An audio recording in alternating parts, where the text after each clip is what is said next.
Allô, bonjour. J'espère que vous allez bien. Avant de commencer d'aller plus loin, j'aimerais vraiment prendre une minute pour m'associer à tout cela, à tout le peuple, à toute la population de Goma qui se bat, qui lutte. Juste leur dire qu'ils ne sont pas seuls, que le monde entier peut voir exactement ce qui se passe, que nous leur envoyons toutes les forces possibles et beaucoup d'amour. Merci. Alors aujourd'hui dans notre vidéo, on va vraiment voir comment est-ce qu'on peut conserver les légumes, les fruits pendant longtemps, donc disons 3 semaines, 1 mois dans le frigo pour ne pas à chaque fois retourner pour acheter. Donc oui, c'est possible de le conserver aussi longtemps, mais il y a vraiment des étapes qu'il ne faut pas sauter. Donc ensemble, on va y aller et puis on va voir qu'est-ce qu'il faut faire exactement, ok? Donc là, j'ai commencé d'abord par déballer. Je venais de faire mon épicerie. J'avais l'habitude avant, ce qui se passait, c'est que j'achetais des légumes et tout. Je devais rentrer vraiment à chaque 1 semaine ou peut-être à chaque 2 semaines pour aller acheter. Et à un moment, depuis que j'ai pris la résolution, en fait, de ne plus aller dans les supermarchés, à chaque fois, j'essaie d'aller 2 fois, vraiment de minimiser mes visites dans le supermarché. Alors, je me suis dit, alors, s'il faut que je puisse le faire, il va falloir que je puisse trouver quel moyen où est-ce que je vais conserver toutes ces choses pour que je ne puisse pas exactement retourner à chaque fois.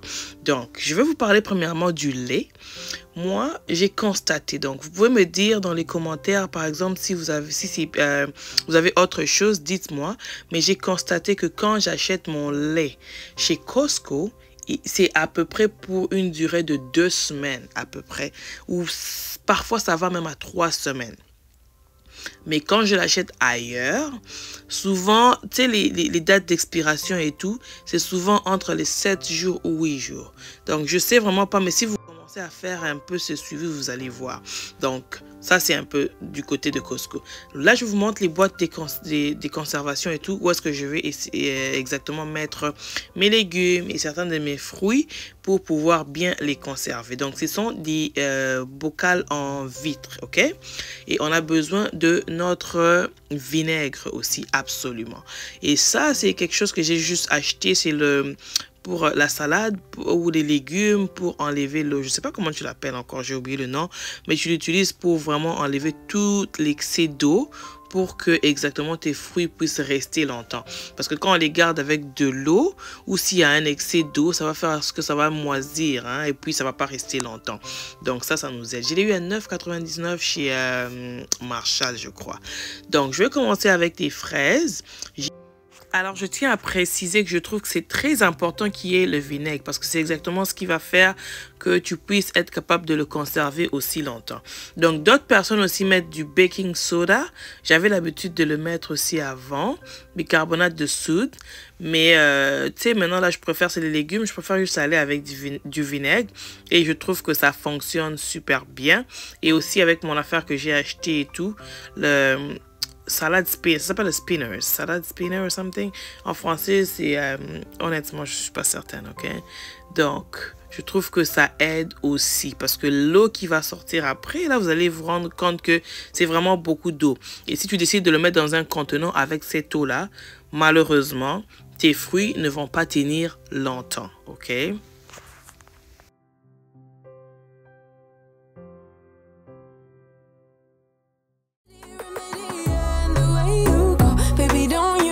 There's a remedy, remedy, remedy,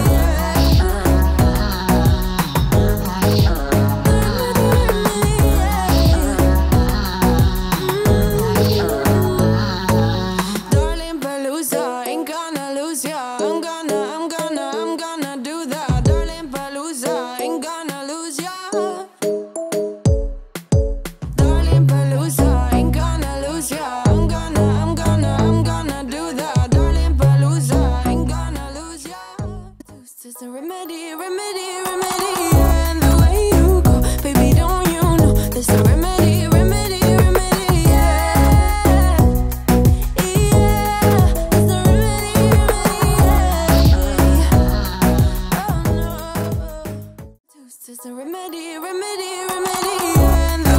passer à autre chose, toujours je mets du vinaigre parce que c'est très important pour la conservation. Je mets de l'eau, c'est pas trop de vinaigre, juste à peine. S'il faut donner peut-être une mesure, je dirais environ 3 ou 4 cuillerées à soupe que je mets dans l'eau et puis je veux mettre mes fruits après ou les légumes, ok? Donc, j'ai fait la même chose pour les pommes, pour les oranges, j'ai fait la même chose pour les tomates. Mais les tomates, par exemple, je ne les ai pas mis dans des bocaux en verre. Parce que ça peut être à l'air libre dans le frigo. Ok, donc je ne les ai vraiment pas enfermés du tout. Mais je trouve juste que les fraises, ça moisit facilement. Donc, j'ai voulu vraiment bien le conserver. Mais par contre, la tomate, tu n'as vraiment pas besoin. Ok, donc là, j'ai eu ces petits jolis bocaux avec le couvercle en bambou en bois. Vous savez que maintenant, là, je suis amoureuse du bois. Donc, juste question pour mon rangement. Donc, je suis en train de m'organiser petit à petit, comme je vous ai dit. Une fois que je serai prête, je vais faire mon garde-manger. On va le faire ensemble et vous allez voir. Mais tout de suite, j'essaie quand même de ramasser ce que je peux par-ci, par-là pour que ça ne pèse pas sur mon budget, ok? Donc, c'est comme ça que je m'organise et je trouve que ça fonctionne bien. Donc là, j'ai acheté, quand tout ce que j'ai fait là, je l'ai fait le jour où je suis revenue avec de l'épicerie. J'étais fatiguée, donc je me suis dit, ok, je veux ranger tout ça, puis je veux continuer le lendemain. Donc, nous voici le lendemain. Je vous présente juste ma jolie planche à découper que j'ai achetée. Oh my God, je l'aime. Je l'ai eu chez Home Sense aussi. En tout cas, c'était un bon prix. Hein. Je crois que c'était 34 $. Si je ne me trompe pas. Si vous avez suivi mes vidéos précédentes, j'ai dit que je suis en train d'essayer de renouveler un peu des petites choses dans ma cuisine parce que c'était du bazar, ça faisait longtemps. Donc, autant que je peux, petit à petit, quand je me trouve ce que je peux acheter, je n'hésite pas, ok? Donc, on va passer aux carottes. Je vais faire la même chose qu'hier pour les carottes. Je vais les tremper dans du vinaigre, bien les nettoyer et bien sûr éplucher, enlever la peau et tout et le découper, ok? Donc, je vais profiter pour parler pour ce que je n'ai pas filmé. J'ai fait la même chose pour l'ail. J'ai juste, comment tu dis, épluché? Non, enlever la peau. En tout cas, je l'ai fait avec l'ail, je l'ai fait avec le concombre. Est-ce qu'il y a un autre produit que j'ai pas montré?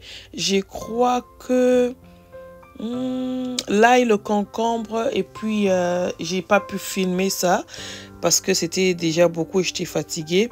Mais sinon, le reste c'était presque les mêmes étapes au fait, ok? Donc c'était vraiment les mêmes étapes à suivre et tout. Alors c'est ça, là je suis maintenant avec les carottes, donc je vais les découper et vous allez voir, je vais les mettre aussi dans les bocaux, ok? Donc les bocaux en vitre pareil. Non, pourquoi je dis en vitre? Les bocaux en verre, voilà. J'essaie un peu d'éplucher et tout parce que, tu sais, avec la peau, là, ça se mange pas. C'est pas, le goût, il est pas tellement bon. Donc, je vais les éplucher et puis les mettre dans l'eau. Maintenant, l'eau que tu vas utiliser pour mettre ça, si tu veux une bonne conservation, ça doit être de l'eau filtrée, ok? Donc, si tu n'as pas de l'eau filtrée, je te conseillerais d'acheter de l'eau distillée, ok? Ça se vend à Walmart, ça se vend en magasin vraiment à un prix, vraiment pas du tout cher, ok? Donc, ça va faire une grande distinction parce que l'eau qui vient directement du robinet, à cause du calcaire, ça se peut que ça puisse vraiment comme pas aider avec la conservation ou ruiner ta nourriture vraiment rapidement. Donc, tu veux l'éviter. Tu veux juste de l'eau filtrée ou comme j'ai dit, de l'eau distillée. Ça va vraiment aider aussi avec la conservation. OK? Donc, si ça, là, je veux continuer à couper comme vous voyez. Moi, je prends l'eau de mon frigo parce que l'eau de mon robinet n'est pas du tout filtrée. Mais il y a certaines personnes qui ont l'eau filtrée pour toute la maison. Donc, tu peux juste utiliser si ton eau est filtrée. Donc, c'est ça. Après que j'ai découpé, je vais les mettre dans l'eau comme ça, ok? Avec les carottes, il y a un problème. Si tu ne les mets pas dans l'eau, malheureusement, ils vont changer de couleur, ça va devenir noir et ça ne sera même pas beau du tout à voir, ok? Donc, tu veux les garder vraiment crunchy, orange, bien comme ça. Quand tu le manges, même toi-même, tu ne sens pas que ça fait longtemps que ça a été découpé. Ou si tu veux utiliser pour cuisiner, peu importe. Tu veux vraiment les avoir frais. Donc, c'est ça l'objectif, ok?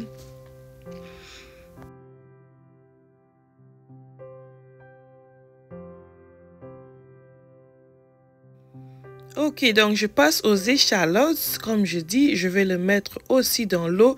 Donc ça, j'ai déjà nettoyé, j'ai déjà rincé avec du vinaigre, s'il vous plaît. Si vous sautez l'étape du vinaigre, vraiment, vous ne l'aurez pas. Donc je les ai mis comme ça dans le bocaux, toujours avec de l'eau filtrée. Je vais faire la même chose pour le persil. Et puis de la coriandre, ok? Donc, je veux faire la même chose, même processus dans le vinaigre et là-dedans dans les bocaux. Donc, je tiens à préciser parce que c'est arrivé hors caméra pour mes échalotes, ok? Donc, normalement, il faut vraiment être sûr que tu enlèves ceux-là qui commencent un peu comme du genre à faner. Parce que si tu ne le fais pas, tu verras qu'après 1 ou 2 jours, tes échalotes vont commencer à faire comme s'ils veulent faner et tout. Et si tu ne le sais pas, tu risques de les jeter. Donc, normalement, quand tu enlèves et que tu les mets dans l'eau, ça va faire vraiment du genre comme si ça voulait faner. Ça va prendre peut-être 1 journée, 2 journées. Après, croyez-moi, ça va redevenir vraiment bon et tout. Et tu auras juste qu'à couper les bouts. Donc, à chaque fois que tu veux cuisiner et tout, à moins que tu cuisines vraiment beaucoup là, mais sinon, tu peux couper les bouts. Et autre chose aussi, tu ne veux pas que ça soit vraiment trop attachés comme, l'un à côté de l'autre. Tu vois, comme moi, les miens étaient pleins. Ce que j'ai dû faire, c'était enlever quelques-uns pour que ça puisse un peu respirer. Et là, c'est bon. Donc, je vais passer maintenant à ma laitue. J'ai souvent un gros problème avec la laitue. Maintenant, là, c'est bon, je l'ai géré. Mais avant, quand j'achetais, je l'étais dans des sachets, dans des sacs où est-ce qu'ils venaient. Puis, oh, je vous assure que ça ne restait pas pour longtemps. Donc là, j'ai trouvé quelque chose et une astuce que j'aimerais vraiment partager avec vous. Et j'espère que ça va vous aider parce que ça va faire proche de 2 semaines maintenant depuis que je l'ai fait. Et je vous assure que ma laitue est toujours fraîche. Même moi-même, je suis étonnée. Donc, je vais le laver dans le vinaigre. Même chose, enlever, essayer vraiment de soutirer tout l'eau que tu peux. Parce que quand il y a de l'eau qui reste, malheureusement, tu peux tout essayer. Mais s'il y a de l'eau qui reste, ça ne va pas t'aider du tout. Donc, aussitôt que tu as enlevé toute l'eau possible, tu vas prendre ton l'essuie-tout, ok? Vraiment la bonne qualité qui peut bien absorber. Tu vas l'étaler sur ton essuie-tout. Essaie de le mettre espacé un peu. Pas vraiment comme l'un sur l'autre, très tassé et tout. Tu peux essayer de laisser un peu de l'espace et tu vas le rouler exactement comme je suis en train de le faire, comme ça. Ok? Tu vas le rouler jusqu'à ce que ton essuie-tout sera plein. Donc, moi, j'ai fait comme ça et je crois que j'ai eu environ 4 que j'ai dû rouler comme ça. C'est correct, je préfère le mettre comme ça dans mon frigo. Quand je suis prête pour faire la salade et tout, je vous assure que c'est super bon. Donc, j'espère vraiment que ça va vous aider et j'espère que vous avez apprécié ma vidéo et mettre ceci en pratique parce que vous en avez besoin pour vous aider à sauver votre argent, ok? Alors, très important. Et voilà finalement l'organisation. Et je vous dis merci pour votre temps. Merci beaucoup. Bye. À la prochaine.